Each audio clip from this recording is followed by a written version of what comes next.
Tallinna loodavat Isamaa ja Keskerakonna koalitsiooni on kahtlustatud, et nad hakkavad kiusama rattureid ning eelistama autoliiklust. Täna lõpetati transpordi ja linnaliikluse arutelu ning teema eeskõnelejad vastasid, kas tuleb siis sotsiaalmeedias kardetud autoomanike linnavalitsus. Siin on koalitsioon tulemas, kes hoolib kõikidest liiklejatest, olenemata millega nad liiguvad või käivad jala. Meie eesmärk on kõiki liiklejad kohelda võrdselt ja arvestada kõigi huvidega ja mitte ideoloogiliselt ühestki äärmusesse kalduda. Järgnevalt kiire ülevaade, mida siis paika pandi.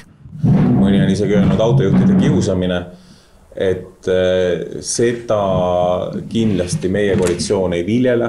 Me kindlasti ei kehtesta ummikumaksu. Tuleks rohkem rohelaineid, liiklus oleks sujuvam. Ummikumaksu kindlasti ei tule ja kliimaneutraalset tsoone ka mitte. Keskmise kiiruse kaameraid Tallinnast ei tule. Loomulikult me ei saa üle ega ümber Tallinna väike ringteest. Tallinnas oleks rohkem parkimiskohti.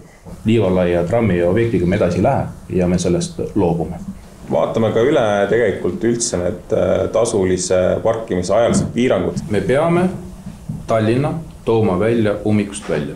Toon konkreetse näite, Kaarli puiestee 30 ei ole põhjendatud. Ja hea uudis on see, et tasuta ühistransport säilib. Lisaks otsustati, et vanalinna tuleb elu tagasi tuua ja sealseid parkimisvõimalusi selleks laiendada. Paraku see, et jäta oma auto Balti jaama ja tule sealt jala, alati ei ole parim lahendus. Mida jalakäijate ning ratturitega peale hakata, seda hakatakse paika panema hiljem koostatavas uues arengukavas. Siiski ei unustata ka jalakäijate ja eriti laste ohutust, hakates neile õpetama, kuidas tänaval auto alla mitte jääda. Kindlasti me panustame ka liiklusohutusele enne kõike läbi liiklushariduse, et lastele pakkuda liikluslinnakuid. Veidi jõuti puudutada ka kultuuriküsimusi. Nii otsustati laulu- ja tantsupidude jaoks.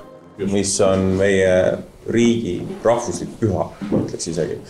Et kõik saaksid sellest osa võtta, siis näeme ette, et üle Tallinna oleks tasuta parkimine. Uut koalitsiooni on teravalt kritiseerinud Reformierakonna esimees peaminister Tallinna elanik Kristen Michal. Linnakodanik Michalile ma luban, et Isamaa teeb pingutuse sellel nimel, et linna juhitaks kvaliteetsemalt kui Eesti riiki Kristen Michali juhtimisel. Peaminister, võtku ennast kokku.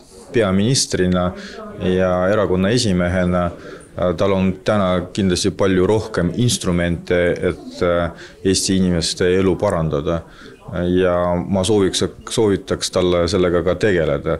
Kuid mis mõte on tänasel kokkuleppimisel, kui pole avalikustatud, kes on see poliitikaväline linnapea, keda Isamaa otsib? Järsku sellele linnapeale ei sobikski see, mida tema selja taga kokku lepitakse.